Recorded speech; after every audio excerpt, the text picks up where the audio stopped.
يا الله يا رحمن يا رحيم يا كريم يا غفار يا حنان يا منان يا لطيف. الحمد لله رب العالمين. اللهم صل على سيدنا ونبينا ومولانا محمد وعلى آله وأصحابه أجمعين. அல்லாஹ்வுடைய மகத்தான கிருபையினால் ரமதானுடைய 3வது பத்தின் முதலாவது நாள் பெருமானார் ஸல்லல்லாஹு அலைஹி வஸல்லம் லைலத்துல் கத்ரை தேட வேண்டும் என்று நமக்கு கட்டளையிட்ட பிந்திய பத்தினுடைய முதலாவது ஒற்றைப்படையான இரவு 21வது இரவு. லைலத்துல் கத்ருடைய பாக்கியம் நம் எல்லோருக்கும் தெரியும். அது 1000 மாதங்களை விட மேலான ஒரு இரவு. ஏறத்தாழ 84 சொச்ச வருடங்கள் அமல் செய்தால் என்ன நன்மை கிடைக்குமோ அந்த நன்மை ஒரு லைலத்துல் கத்ருடைய இரவிலே கிடைத்துவிடும். ஏன்னா 1000 மாதங்கள் அப்படின்னு சொல்லும்போது ஒரு மாதத்துக்கு 12, ஒரு வருஷத்துக்கு 12 மாதம். இப்போ 1000 மாதங்கள் அப்படின்னு நம்ம சொன்னோம்னா ஏறத்தாழ 84 சொச்ச வருடம். இப்போ அதனால தான் நம்முடைய மேன்மக்கள் பெரியவர்கள் லைலத்துல் கத்ருடைய இரவை பாழ்படுத்தி விடக்கூடாது என்று நமக்கு சொன்னார்கள். லைலத்துல் கத்ருடைய இரவு அதனுடைய பாக்கியம் நமக்கு கிடைக்க வேண்டும் என்று சொன்னால் நம்முடைய முன்னோர்கள் அதற்கென்று சில வழிகாட்டுதல்களை சொன்னார்கள். ரமதானுடைய பிந்திய பத்தின் எல்லா நாட்களிலும் 2 ரக்காத் அல்லாஹ்வுக்காக தொழ வேண்டும். அல்லாஹ்வே, லைலத்துல் கத்ருடைய பாக்கியம் பெற்ற மக்களில் என்னையும் நீ சேர்ப்பாயாக அப்படிங்கிற நிய்யத்தோடு 2 ரக்காத்து 10 நாளும் தொழணும். ஏன்னா அந்த 10 நாளில் ஏதாவது ஒரு நாள் எந்த நாளாக இருக்கும்? லைலத்துல் கத்ருடைய நாளாக இருக்கும். நம்ம 27 அன்னைக்கு ஜலன்னு புத்தாடை போட்டு நிறைய அத்தர் பூசி அப்படி வந்து உட்கார்ந்துட்டு போகிறத விட 10 நாளும் லைலத்துல் கத்ரை தேடுகிற மோகம் நமக்கு உள்ளே ஏற்பட்டு ஒரு 2 ரக்காத். அதுபோல் அடுத்து நம்முடைய மேன்மக்கள் சொல்வார்கள், இந்த 10 நாளும் ஒரு 10 ரூபாயாவது யாருக்காவது சதக்கா செய்யணும். 10 ராத்திரி. ஏன்னா 10 ராத்திரியும் ஒரு சதக்கா நாம் செஞ்சோம் அப்படின்னா உடனேயே ஒரு 100 ரூபாய் கவரில் வச்சு அஜத்து கையில் கொடுத்துடலாம்னு நினச்சிடாதீங்க. சதக்கா அந்த ஒரு கழிவு, அது யாருக்கு தேவையோ அவங்களுக்கு என்ன செய்யணும்? கொண்டு போய் சேர்க்கணும். 10 நாளும் அந்த மாதிரி நாம் செஞ்சோம் அப்படின்னா அதில் ஒரு நாள் லைலத்துல் கத்ருடைய ராத்திரி. அப்போ 84 வருஷம் 5 மாதம், ஏறத்தாழ 5-6 மாதம், ஒரு 4 மாதம் நினைக்கிறேன். சதக்கா செஞ்சால் என்ன நன்மை கிடைக்குமோ அந்த நன்மை கிடைச்சிடும். அதுபோல் லைலத்துல் அந்த பிந்திய பத்தில் ஒவ்வொரு நாளும் ஒரு 3 இஹ்லாஸ், சூரத்துல் இஹ்லாஸ். ஏன்னா சூரத்துல் இஹ்லாஸை பற்றி நபி ஸல்லல்லாஹு அலைஹி வஸல்லம் சொல்லும்போது அது சுலுசுல் குர்ஆன் அப்படின்னாங்க. குல் ஹுவல்லாஹு அஹத் அப்படிங்கிறது குர்ஆனுடைய 3ல் 1. இப்போ அதனால் 3 தடவை ஓதுனோம்னா என்ன ஆயிரும்? ஒரு குர்ஆன் ஓதுன நன்மை.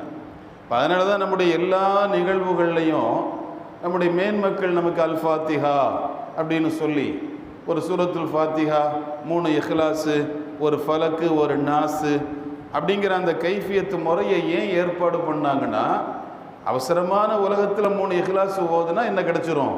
ஒரு குர்ஆன் ஓதுன நன்மை கிடச்சிரும். அப்போ 10 நாளும் ஒரு 3 இஹ்லாஸ் ஓதுனாருன்னா அவர் அந்த லைலத்துல் கத்ரில் ஒரு குர்ஆன் ஓதுன நன்மை என்ன செஞ்சிடறாரு? பெறுறாரு. அப்போ ஒரு குர்ஆன் ஓதுனா அது 84 சொச்ச வருஷம் குர்ஆன் ஓதுன நன்மை அவருக்கு என்ன செய்யுது? கிடைக்குது. இப்போ இந்த 3 அமல்களையும் நம்முடைய மேன்மக்கள் நமக்கு வரிசைப்படுத்தி தருவாங்க. அதில் சூரத்துல் இஹ்லாஸ் இருக்குது, ஒரு பாக்கியமான சூறா. பெருமானார் ஸல்லல்லாஹு அலைஹி வஸல்லம் யுத்தத்திற்காக சஹாபிகளை அனுப்பி விட்டாங்க. அனுப்பப்பட்ட சஹாபிகளுக்கு ஒருவரை தலைவராக ஆக்குனாங்க. அவங்க போயிட்டு யுத்தம் முடித்து எல்லாரும் ஊருக்கு வந்துட்டாங்க. மதீனாவுக்கு வந்த பின்னால் அந்த போருக்கு போன சஹாபிகளில் ஒருத்தங்க நபி ஸல்லல்லாஹு அலைஹி வஸல்லம் வந்து சொன்னாங்க, யார சொல்லலாம், நீங்கள் ஒருத்தரை தலைவராக போட்டிருந்தீங்களே, பொழுதன்னைக்கும் சூரத்துல் இக்லாஸை தான் ஓதுறாக தொழுகையில். எந்த தொழுகையாக இருந்தாலும் 2வது ரக்காயத்தில் இக்லாஸை தான் ஓதுறாக, வேற சூறாவா குரான்ல இல்லை. ஆனால் அவர் இக்லாஸையே ஓதிட்டு இருந்தார்.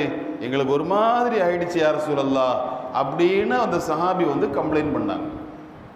அப்போ ஸல்லல்லாஹு அலைஹி வஸல்லம் சொன்னாங்க, ரகசியம் அவங்களுக்கு விளங்கிருச்சு. விளங்குறதுனால சொன்னாங்க, இதை ஏன்ட்ட சொல்கிறத விட ஏன்பா அதே ஓதுறேன்னு அவர்கிட்ட நிம்மி கேட்கலாம்ல. உங்கள் தலைவர் தானே, இமாம் தானே, ஏன் நீங்கள் அதே ஓதிட்டு இருக்கிறீங்க அப்படின்னு அவங்கள்ட்ட போய் கேட்டிருக்கலாமே, போய் கேளுங்கன்னாங்க. இவங்க திரும்ப போனாங்க. படை முடிஞ்சு மதீனாவுக்கு வந்த பின்னால் அவங்க வீட்டுக்கு போய் நீங்கள் ஏங்க இஹ்லாஸே ஓதுனீங்க அப்படின்னு கேட்டாங்க. அப்போ அந்த சஹாபி சொன்னாங்க, இன்னஹா சிஃபத்துர் ரஹ்மான், அந்த சூரா முழுக்க அல்லாஹ் தன்னை பற்றி தான் பேசுகிறான், அதில் வேறு எதுவுமே இல்லை. ஃபாத்தியா சூராவை பொறுத்தவரையில் முதல்ல 3 ஆயத்து இருக்குதே, அது அல்லாஹ்வை பற்றி தான் பேசுகிறோம். அல்ஹம்துலில்லாஹி ரப்பில் ஆலமீன், அவனுக்கு எல்லா புகழும். அர் ரஹ்மான் ரஹீம், அவன் ரஹ்மான் ரஹீம். மாலிகி யௌமித்தீன், மறுமை நாளினுடைய அரசன். அது முழுக்க முழுக்க அல்லாஹ்வை பற்றி 3 ஆயத்தில் பேசிட்டு அடுத்து மேட்ருக்கு வர்றோம். ஈயாக்க நஅபுது, ஒன்னைத்தான் நாங்கள் வணங்குறோம். ஒய்யாக்க நஸ்தஈன், ஒன்னைட்டு தான் உதவி தேடுறோம். இஹ்தின ஸிராத்தல் முஸ்தகீம், நேரான பாதையில் எங்களை சேர்த்து வச்சிரு அப்படின்னு அவன்கிட்ட கோரிக்கை வைக்கிறோம். அப்போ அல்லாஹ்வுடைய ஹக்கும் இருக்குது, நம்மட ஹக்கும் ஃபாத்தியாவில் இருக்குது. ஆனால் இஹ்லாஸில் அப்படியெல்லாம் இல்லை. முழுக்க முழுக்க குல், நபியை சொல்லுங்க, ஹு அல்லாஹு அஹத், அல்லாஹு ஒருவன். அல்லாஹு சமது, அவன் தேவையற்றவன். லம் எலிது, அவனுக்கு பிள்ளை இல்லை. ஒலம் யூலது, அவனுக்கு அத்தா அம்மா இல்லை. ஒலம் யக்குன் லஹு குஃபுவன் அஹது, அவனுக்கு நிகராக யாரும் இல்லை. முடிச்சு. ஃபுல்லாக யாரு தான்? அல்லாஹ் தான். அது அல்லாஹ்வுடைய சிஃபத்தா, தன்மையாக இருக்கிறதுனால இன்னி உஹிப்புஹா, அதை நான் ரொம்ப விரும்புகிறேன். அல்லாஹ்வை பற்றி பேசுகிறதுக்கு ரொம்ப விருப்பமாக இருக்குது. என் அல்லாஹ் ஒருத்தன், தேவையில்லாதவன், பிள்ளை இல்லாதவன், துணை இல்லாதவன், அவனுக்கு நிகராக எதுவுமே இல்லை. அப்படி சொல்ல சொல்ல எனக்கு ரொம்ப ஆசையாக இருக்குது. அதனால் அந்த சிஃபத்துர் ரஹ்மானாக இருக்கிற அந்த சூறாவை நான் நேசிக்கிறேன், அதனால தான் ஓதுனேன்னு அவங்க சொன்னாங்க. அந்த பதிலை கேட்டுட்டு இவங்க திரும்ப ரசூலுல்லாஹ்ட்ட வந்தாங்க. ஸல்லல்லாஹு அலைஹி வஸல்லம் கேட்டாங்க, கேட்டுட்டியான்னு கேட்டாங்க. கேட்டேன் யார ரசூலுல்லாஹ், என்ன சொன்னாகன்னாங்க. அது அல்லாஹ்வுடைய சிஃபத்தாக இருக்கிறதுனால அவ நேசிக்கிறாகலாம் இவோ. இப்போ ரசூலுல்லாஹ் சொன்னாங்க, திரும்ப அவங்கள்ட்ட போங்க, போய் சொல்லுங்க, அல்லாஹ்வுடைய தன்மையாக இருக்கிற அந்த சூறாவை அவர் நேசிக்கிறதுனால அல்லாஹ் அவரை நேசிக்கிறான்னு போய் சொல்லுங்க. இவங்க போய் சொன்னாங்க. போகும்போதே நினச்சிட்டு போகிறாங்க, சரி நம்மளும் ஓதிருக்கலாமே, ஓதுனாலையும் குறை மாதிரி பேசிட்டோமே.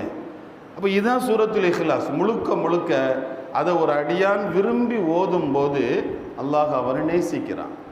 அவருக்காக எல்லா வகையான நலவுகளையும் அல்லாஹ் சொல்கிறான். தபூக் யுத்தத்தில் ரசூலுல்லாஹ் உட்கார்ந்துருக்கிறாங்க. காலை நேரம் வழக்கமாக சூரிய உதயம் நிகழும் போது பூமியில் என்ன வெளிச்சம் இருக்குமோ அதை விட கடுமையான வெளிச்சம் அன்னைக்கு, கடுமையான வெளிச்சம். அந்த வெளிச்சத்தை பார்த்து நபி வானத்தையே பார்க்குறாங்க. ஏன் இந்த வெளிச்சம் அப்படின்னு. இந்த வெளிச்சத்தை பார்த்த உடனே ஜிப்ரீல் அலைஹிஸ்ஸலாம் வந்துட்டாங்க. வந்து சொன்னாங்க, யார ரசூலல்லாஹ், மதீனாவில் நீங்கள் யுத்தத்துக்கு வந்த பின்னால் முஆவியத்துல் முஸ்ஸினி ரலியல்லாஹு அன்ஹு வஃபாத் ஆயிட்டாங்க.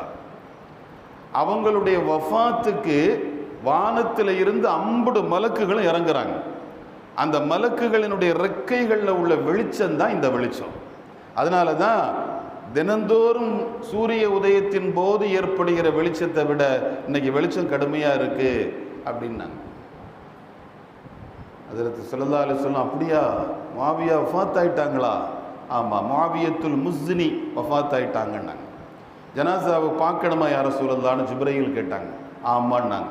தன்னுடைய ரெக்கையின் மூலமாக ஜிப்ரீல் ஒரு அடி அடித்தார். பெருமான் இருந்த இடத்துல இருந்து மதீனாவினுடைய முஆவியத்துல் முஸ்னி ரலியல்லாஹு அன்ஹுடைய ஜனாசா இருக்கிற இடம் வரையிலும் இருந்த எல்லா திரைகளும் விலகியது. எல்லா திரைகளும் விலகிய பின்னால் தபூக்கில் இருந்து அந்த ஜனாசாவுக்கு நபி ஸல்லல்லாஹு அலைஹி வஸல்லம் தொலை வச்சா. இது கஷ்ஃபுல் மக்காம் அப்படிங்கிறது ஒரு மர்த்தபா. நபியினுடைய பல அந்தஸ்துகளில் இது ஒரு அந்தஸ்து. முன்னால் இருக்கிற இடங்கள் விலகிறதும் திரைகள் விலகி அதற்கு பின்னால் இருப்பதை முன்னிருப்பதை போல பார்க்கக்கூடிய ஒரு நிலைப்பாடை நாம் சூஃபியாக்கள் கஷ்ஃபுல் மக்காம் என்பார்கள். இப்போ பெருமானார் ஸல்லல்லாஹு அலைஹி வஸல்லம் தொலை வச்சுட்டு ஜிப்ரைல்கிட்ட கேட்டாங்க, முஆவியத்துல் முஸ்னி ரலியல்லாஹு அன்ஹுடைய வஃபாத்துக்கு இவ்வளவு பெரிய அந்தஸ்து பாக்கியம் வந்திருக்குது, என்ன காரணம்னு கேட்டாங்க. ஜிப்ரைல் அலைஹிஸ்ஸலாம் சொன்னாங்க, மலக்குகள்கிட்ட ரொம்ப அறிமுகமான ஆள் முஆவியத்துல் முஸ்னி. ஏன்னா இவர் இன்னஹு கான யக்ரஉ சூரத்துல் இஹ்லாஸ், சூரத்துல் இஹ்லாஸை ராக்கியா வாகனிக்கும் போதும் ஓதுவாங்க, காயிதா உட்கார்ந்த போதும் ஓதுவாங்க, நாயிமா படுத்திருக்கும் போதும் ஓதுவாங்க. எல்லா நிலைகளிலும் சூரத்துல் இஹ்லாஸை விரும்பி ஓதுற சஹாபி ஹஸரத் முஆவியத்துல் முஸ்னி. அதனால மலக்குகள்கிட்ட ரொம்ப அறிமுகமான ஆள், அல்லாஹ் அவரை ரொம்ப நேசிக்கிறான்னு சொன்னாங்க. அவ்வளோ பாக்கியமான சூரத்துல் இஹ்லாஸ். அதனால தான் நம்முடைய மேன்மக்கள் லைலத்துல் கத்ரினுடைய ஃபதீலத்து சிறப்பு அடைகிறதுக்காக நீங்கள் 3 முறை ஒவ்வொரு நாளும் அதை ஓதி வாருங்கள் என்று சொன்னார்கள். அல்லாஹ் அந்த பாக்கியத்தை நமக்கு நிறைவாக தந்தருள் புரிவானாக. வாஹிரு தஅவானா